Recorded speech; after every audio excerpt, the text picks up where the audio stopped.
Hello team, welcome to another ATP Geopolitics video with myself, Jonathan MSP. So Ukraine War news update, first part there for the 31st of October 2024. I've already recorded this once, but it turns out it had stopped recording halfway through because my laptop ran out of space. Simple as that, so I've just wasted an hour. Nonetheless, I'll do it again, just for you guys. So, Ukrainian general staff figures for the Russian losses for the day before, and there are some incredibly high numbers here. Again, 1,310 personnel lost is above that kind of 1,000 to 1,300 range I often talk about, but we've seen a record-breaking month. I believe that October is going to be the highest loss month since the beginning of the war, over 40,000. Although looking at the daily stats, it's got at the moment a 7-day rolling average record, but not the 30-day, so I don't know how that works. But anyway, 7-day rolling average of 1,524 each day of the last 7 days on average. That's incredible. If you look at those numbers, 1,310, 1,560, 1,360, 1,680, 1,440, 1,690, 1,630. Just incredible numbers there. Really high losses. You also have a record-breaking day of 121 vehicles and fuel tanks lost, which is insanely high. I think that's a record. Let's go and have a look at that. So if we come over to vehicles and fuel tanks, 121, it is indeed a record. Thanks, very usefully put here by Dell. The yellowing the cell to indicate a record. 96 is a 7-day, 96.43, 7-day rolling average record, and a 30-day rolling average record of 78. 96.4 on average every day for the last 7 days is an incredibly high number there. So I think this signifies that they are losing a lot of vehicles in assaults and attacks. I've seen some golf buggies get taken out, that's for sure. We have 19 tanks lost in a single day. That's a very high number, in that over double the daily average there. And then 17 armored personnel vehicles lost. That is just below the daily average, and it could be a shift of seeing more of these other vehicles than APCs or MRAPs or IFVs being used in these assaults, and possibly even tanks getting used instead of APCs, like track guard and sheds. We saw like 6 of those in one day recently, where you're thinking those are tanks being used as APCs. Why are they not fixing them up? Is it because it's just more convenient that they use them as APCs, that APCs are actually more useful as vehicles than tanks? You need to get 20 people from A to B. A tank is not that useful. It can fire off some rounds, but actually it's the people that takes territory rather than tanks. Tanks are not as useful, and so it could be that you end up using them as glorified APCs more readily. 58 artillery systems is a very high number there as well. And someone contacted me on Twitter to say, what's going on? Are we seeing a real change in behaviour of the Russians with regard to artillery? They are slowing down in extracting them from their stockpiles. I think there was another analysis of that done yesterday. Why is it they're slower at taking them out? Because they are taking longer to fix up. They're having to go into deep storage and get these really old bits of kit, M46s, D74s, really ancient howitzers. I think things are problematic, and we're going to look at another data point in a second that suggests that that they could be struggling with artillery systems. Anyway, we'll come to that in a second. 1 multiple launch rocket system, 8 anti-aircraft warfare systems. 9 is the record. 8 is incredibly high. Is that a systematic attempt to take out anti-aircraft warfare systems, or is that just an anomalous day whereby the Ukrainians have luckily taken out a large number? 3 pieces of special equipment, as mentioned, 121 vehicles and fuel tanks. So I think that's some incredibly significant data there. Some of those categories really difficult for the Russians. Bad day at the office. Okay, with regard to Andrew Perpetual's loss list, this is broadly from 2 days ago. It's due to get out one imminently. We can see it's about 1.5 to 1 ratio, but in terms of combat losses, then it's about 2.5 to 1, maybe 3 to 1 combat losses, as the Russians losing a lot more of the more important equipment, you could argue. Let's look at what the Ukrainians have lost. Nothing too serious here. A couple of boats, a couple of howitzers. Interestingly, 4 IFVs, and all of them Soviet era, so none of the Western stuff that we're used to seeing so often. APCs, 2 of those are Soviet as well. So Interesting. MRAPs, all of them are Western provided or indigenous. One Kirpi, the Turkish MRAP, captured again. I think that's the second Kirpi we've seen captured recently. And then trucks and civilian vehicles. So nothing too significant at all for the Ukrainian losses there, as you would expect. Russians losing an electronic warfare system, the Groza 04M, a couple of engineering vehicles. Their ratio of abandoned and destroyed to damaged is not too bad today. We have seen it much worse than that. Artillery, a range of artillery there, including some older D20s and D30s. Tanks, we see T80s, T72s, mine rollers, a couple of mine rollers in there, just taken out as well. And then infantry fighting vehicles, quite a suite of those. The usual culprits, BMP 2s and 3s and BTR 82s. Just under half of them destroyed. And then APCs, a few of those. Again, the usual culprits. A couple of trucks, civilian vehicles and ATVs as well. Desert Cross 1000-3, so they're using quads and golf buggies. There's a few ATVs there. The usual kind of stuff that we see lost on a daily basis, just a lot of it again for the Russians. That is super challenging. Now, let's look at a few other claims and sources. There is a claim that 7 North Korean soldiers have been reported killed by the Ukrainian Defense Forces on the front line in Kursk, and that 1 has surrendered. That is a report, but there are contradictory reports coming out because other people said North Korean troops are already present in the temporarily occupied territories of Ukraine, in particular Donetsk. So this is Kovalenko, head of the Center for Combating Disinformation. That's not in Kursk. We have known that the Ukrainians have struck, it might be in Luhansk, it might be in Donetsk, a place that supposedly killed 6 North Koreans. That was back before we heard that they were sending troops. So the idea was that they were helping with rocket launch sites for maybe KN-23 North Korean rockets, or that they were learning from the Russians and so on and so forth. And here's another claim that they will be in Donetsk. The claim is these soldiers have not yet participated in the war because they're engineer troops. But that's Donetsk, that's not Kursk. So it still could be having some losses in Kursk. Then we hear this. North Korea has sent 3 generals and at least 500 officers to Russia, and about 12,000 North Korean soldiers are already training at 5 training grounds of the Eastern Military District of the Russian Armed Forces, says the Ukrainian permanent representative to the UN. He said in the meeting that sending North Korean troops to support the war against Ukraine is a gross violation of law, international law and the UN Charter. It's expected that the number of these soldiers deployed from the Primorsky Krai of the Russian Federation will reach 4,500 in the near future. And in November, they will begin to take direct part in hostilities against Ukrainian armed forces. So this is the idea that they will take part in fighting in November, but we do have a claim that some have died and one's been captured in Kursk in October. So who knows? Take everything with a pinch of salt as per normal, but it may be that some North Koreans have been killed.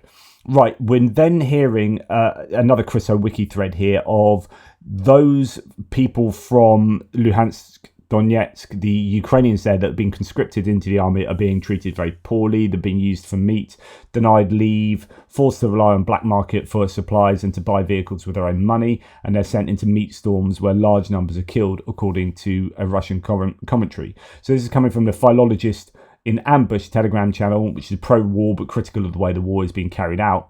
It's really critical of the way that kind of Ukrainian soldiers are being used, as in, LPR, DPR. Thank you for highlighting the issue, they say, of the wounded and the untreated. For the butchers, the 7th Luhansk Brigade is generally giving the locals, i.e. the men from Luhansk region, a hard time, both commanders and soldiers. A drone destroyed a gun, so the crew go into assaults, as we have artillerymen in abundance. This is the nugget I was referring to, the other data point. Now, take it for what it is, a random claim from a Telegram channel.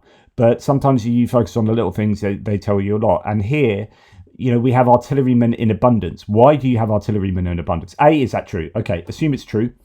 You've got artillerymen in abundance. The best explanation for that is you have had an awful lot of artillery pieces destroyed and not the people. So quite often with artillery, it's either destroyed at night, often by Baba Yaga drones, and it's unlikely to have, it does get used at night, but less likely to have people next to it. And also, when we see artillery get destroyed, it's usually drones blowing up key parts of the artillery piece, and not often it's not often that it gets hit with, say, HIMARS or large barrage of counter battery fire artillery that blows up all the equipment and people. So my conclusion, or my suggestion here, theory, is that the Ukrainians are destroying an awful lot of equipment. We are seeing some of it reflected on a loss list, but it's less likely to see artillery listed on loss lists due to the satellite imagery analysis. It doesn't usually happen 20 kilometers back from the line. You're looking at the contact line area and counting equipment up. That's the work of people like Andrew Perpetua and his team. Less likely to look at the areas where you'll have artillery. And I think there's just there's fewer pieces of imagery that come out of artillery strikes. And that could be because some of it's counter battery fire that doesn't involve spotting. It's just working out the trajectory and hitting that, and then it's gone. And you make your suppositions on the back of that, but it may not be like visually confirmed, or there's no explosions. You can go and fly over and see something that's been blown up, but that's not something you'd upload to the internet. You like to upload things of stuff blowing up, and it's just you don't have as much artillery blowing up. But it's not that it doesn't happen, it's just it's not caught on camera, or it's not as interesting, it doesn't get uploaded as much, etc., etc. all the reasons I gave you before. But I presume it is still getting blown up at considerable rates, and that's what the general staff are claiming. And we are starting to see D20s, D30s, M46s, D74s. These really, really old bits of kit are turning up on the loss list, and they would not turn up on the loss list unless they had to. You would if you can't. You would if you could. You aren't, so you can't. So you would use modern equipment if you could use it. You would use the best artillery you possibly could if it was available for you. You're not using it. Therefore, it's not available to you. The reason you are using D20s and 30s is because you have to.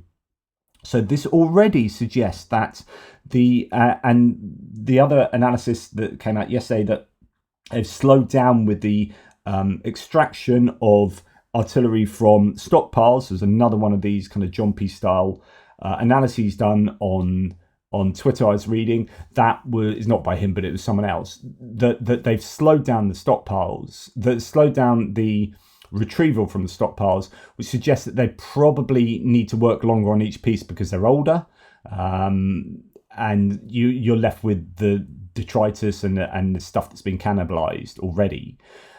So I guess you're going to be struggling to get artillery to the front lines. You're losing a phenomenal amount of artillery, not extracting it at the same rates equals lack. Therefore, you have artillerymen who don't have anything to do. So what do? You give them a gun and you send them in. And is that what is happening? Well, there's at least one anecdotal piece of evidence here to suggest that could well be happening. A drone destroyed a gun, so the crew go into assaults. Exactly. Your gun's been blown up. We're getting them slower from stockpiles now. We're going to have to wait maybe 2 weeks to get you a gun or something like that. So here's an AK-47. See you later. The locals, so anyway, the artillerymen are in abundance. The locals don't go on a vacation at all. Those who come from the Russian Federation to the unit, they go on vacation like clockwork. The locals are all for meat without a break, and so on and so forth. Talks about electronic warfare. Are you serious? Take a stick and chase a Baba Yaga around a battlefield. Put on a helmet. Here's your electronic warfare. An artillery compass in pieces after a raid. It's in the staff dugout. Go look for it, or at least at the market, at least on the black market. And if you have incomplete staff, go into assaults. The zoo is without personnel. I mean, this is representation that things are desperate, so on and so forth. And you can go and read that long thread there, talking about how people are discriminated against based on whether they're from Ukrainian occupied territories or from the Russian Federation, and then also talks about Storm Z, Storm V, these convict units that are also discriminated against and just sent in expendably into these frontal assaults. Now, 2 weeks ago, I showed you this video. I showed you all three, in fact. 3 times we have seen a Russian APC drive up to a Ukrainian tank, thinking, one presumes it's a Russian tank, and then the Ukrainian tank goes, hello, and then just turns its turret and then fires into it and blows it up at point blank range. Quite incredible. But the first one, that video that you can see there, One of the crew members survived. So 2 weeks ago, a video surfaced showing a Ukrainian tank firing at close range on a Russian armoured personnel carrier from the 810th Brigade in the Kursk region. In the video, a 19-year-old crew member recounts how he was abandoned but later saved by Ukrainians. So the Ukrainians saved him and treating him and getting, back to rehabilitating him, and he will then be in the exchange fund. But interesting that he's left behind by everyone else. So there is that. Yet another staggering story of a wounded Russian soldier or wounded Russian soldiers sent back to the front lines in the Donbass. A 28-year-old who signed his contract on July the 11th was sent to his first brutal assault near Toretsk on August the 13th. So July the 11th to August the 13th. So he signed up in July the 11th. And 1 month later, he's running at the Ukrainians. And by August the 19th, 6 days after that, he'd already sustained injuries and underwent surgery. Yet he received no follow-up care and was sent back to the front on August the 31st. Just a day later, on September the 1st, he was severely wounded again. Due to conflicts with his commanders, he was subjected to basement treatment. So that's where they either put in a zindan, like this kind of pit with a grate over it, or in a basement somewhere and kind of like imprisoned, if you like. For a punishment. Only after his wife appealed to the prosecutor's office was he freed, but even then, on October the 29th, with his leg still badly damaged, he was forced back into the assault. And there are hundreds, even thousands of similar cases. You have to wonder, does he regret his choice? Just 3 months ago, he was a healthy young man. Was that 20 grand really worth it?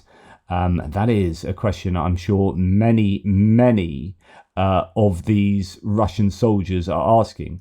Yeah, I seem to have got a pretty good signing on fee, but really, was it worth it?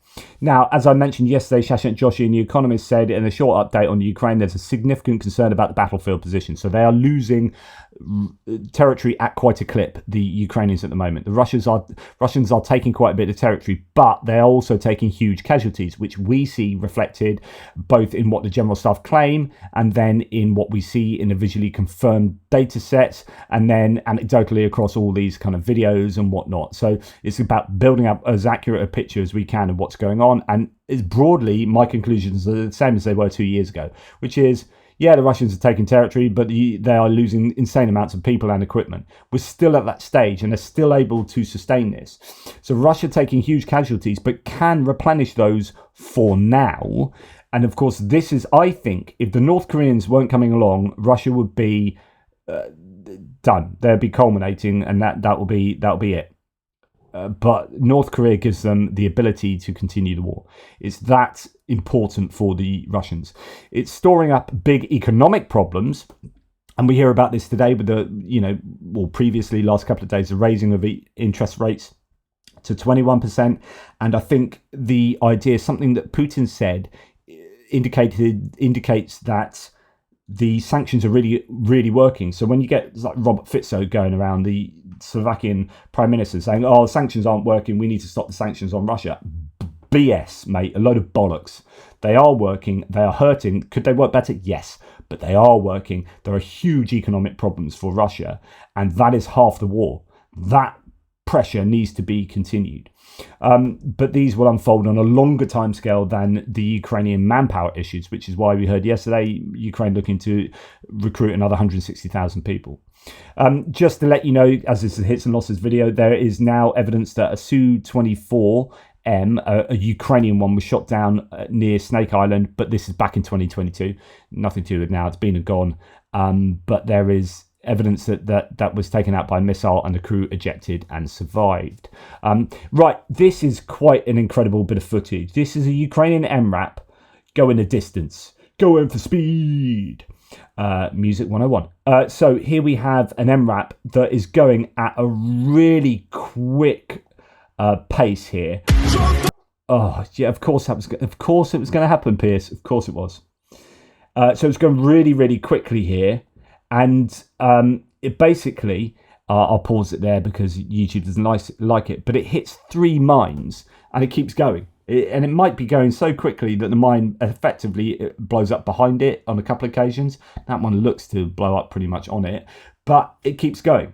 and it survives, and it keeps driving. So it is properly going the distance. I don't know what happens after the video cuts out, but it's a quite incredible bit of footage. That right, we're hearing that there's satellite evidence for the destruction of or damage to an S-300 or S-400 air defense system in Crimea, Rozhenivka in Crimea, on the 27th or 28th to the 28th of October. Now, I did report there were some explosions in Crimea, but I also keep telling you that we don't always hear about these things that get targeted and the successes that Ukraine might have. It depends whether someone's standing there with a mobile phone phoning this or not, really. Sometimes you hear people reporting explosions, but it's not like this is going to be filmed by a reconnaissance drone. This is like potentially a HIMARS strike deep into Crimea, and it happens, and you only find out about it because someone's looking at satellite imageries about, at fields where they think it might have taken place due to having been told that there were explosions going on there. So anyway, images show the impact of ATACMS submunitions in the aftermath of a strike. The extent of the damage is unclear, but the air defense system has vacated the position in the area, so no longer there, taken away either as a destroyed bit of kit or damaged, taken away to be fixed up and whatnot.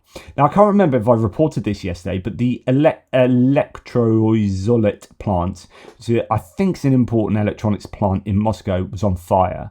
And I don't know if it might well be connected to the war in terms of what that plant does.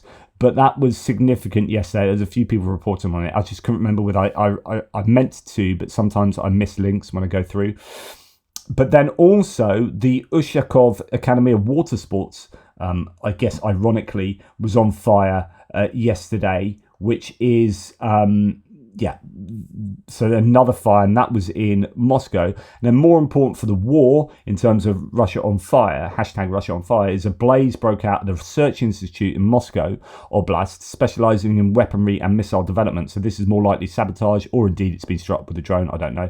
Local sources indicated that the fire caused significant damage to the facility. So that's good news for the Ukrainians there.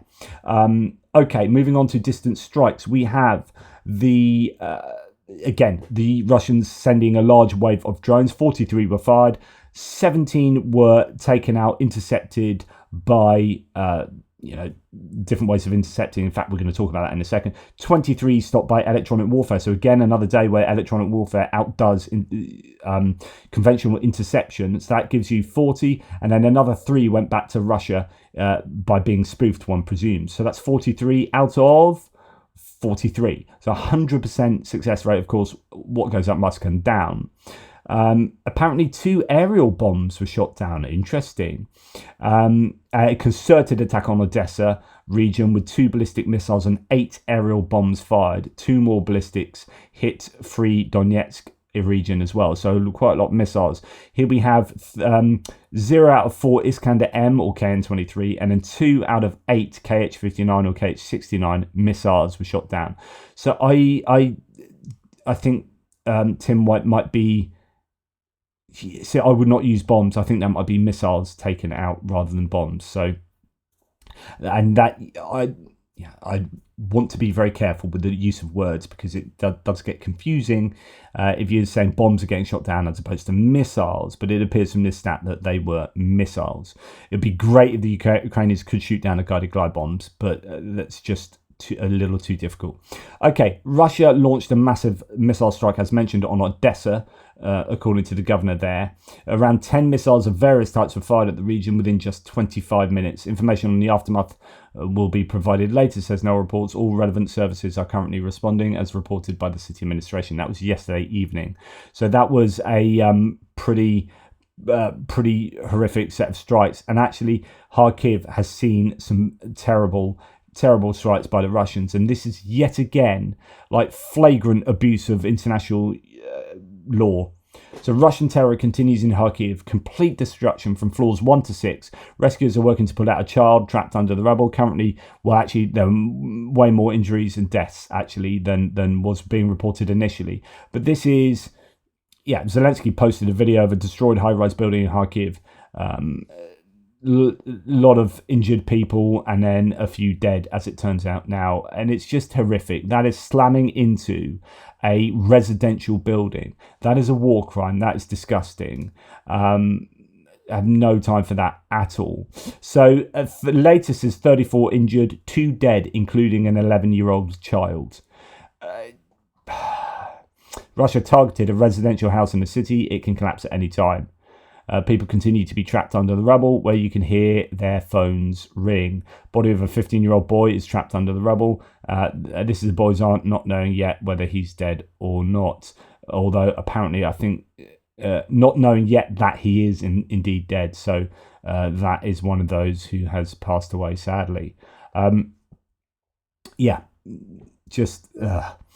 Ukraine seems to have targeted Berdyansk on the Azov Sea. So you've got Mariupol, Berdyansk, as it moves towards Crimea along the top of the Azov Sea.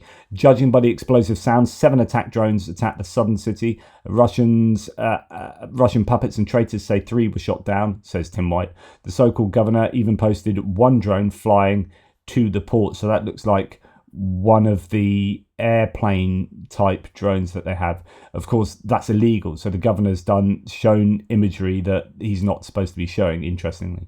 Officials in occupied Berdyansk also posted debris damage to homes, which probably did happen, but the port area is sealed off, and that's where the smoke was seen rising, and there was definitely hits there. So something's been hit in the port of Berdyansk. Now, this is amazing imagery here of this helicopter. Looks like the former Czech Alien Tiger Mi-35 Mi-24V.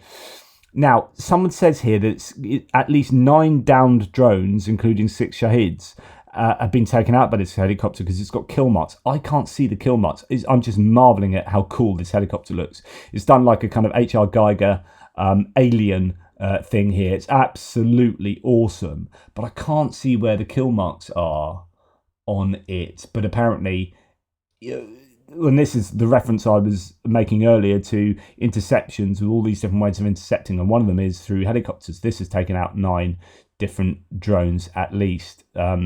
So there you go. That looks so cool though. So very cool indeed. Right, Poland has requested US permission,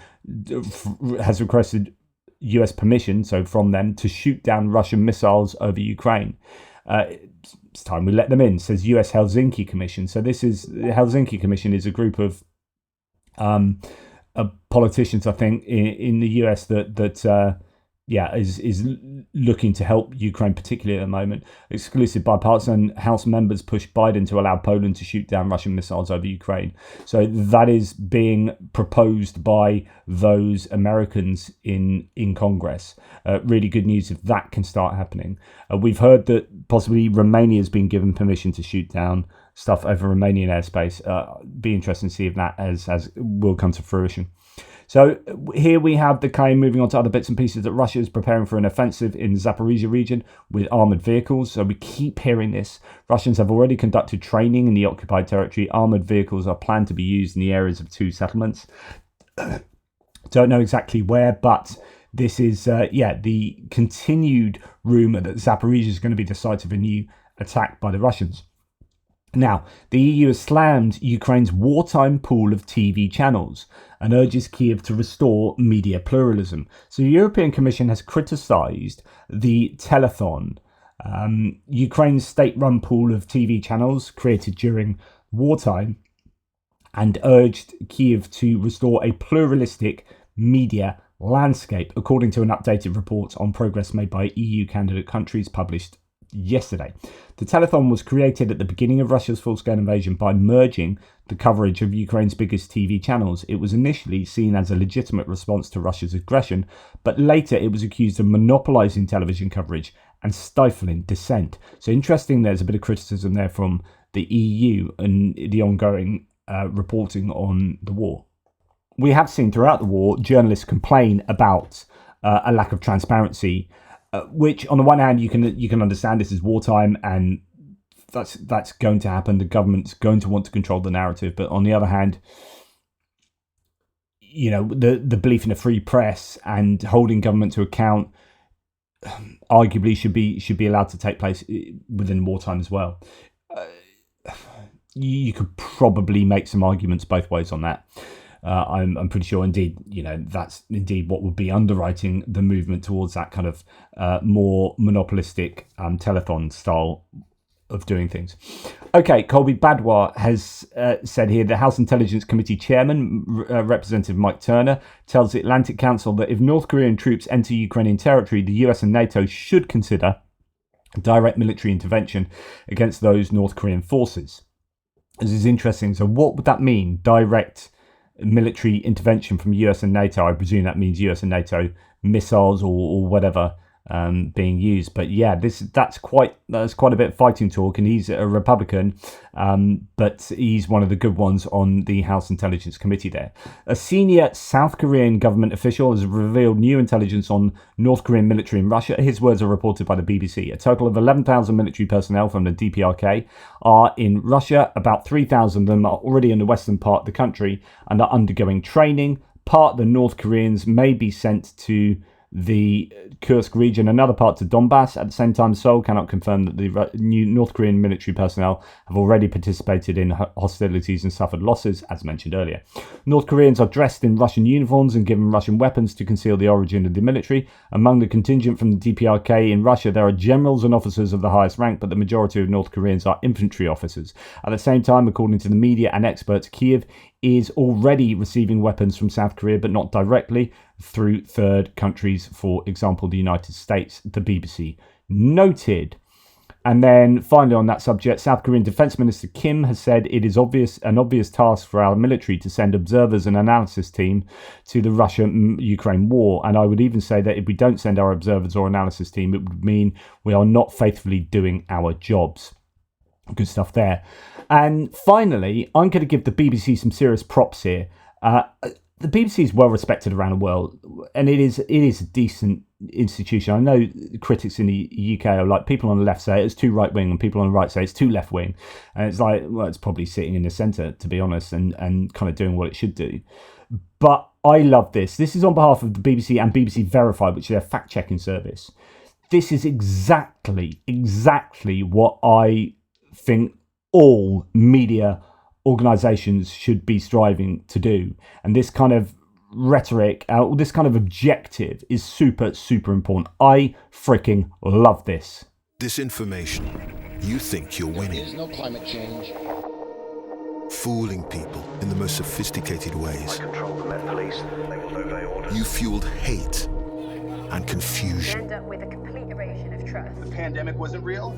Unleashed conspiracies. Social media posts About the Southport riots. Endangered lives. Undermined democracies.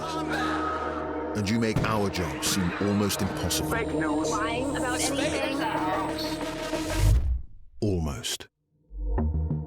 You see, it's because of you we get up in the morning and work through the night. We're going this way? All over the world. And that's the right 24/7. I've got him on the line. The more you try to drown out reality, the harder we'll work to verify the facts. And with our expertise, you have nowhere to hide.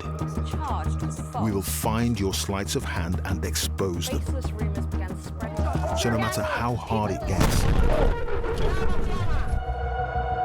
we'll never give up. We'll be watching. We'll be ready. Because it's the pursuit of truth that gives us our calling. The fight for truth is on.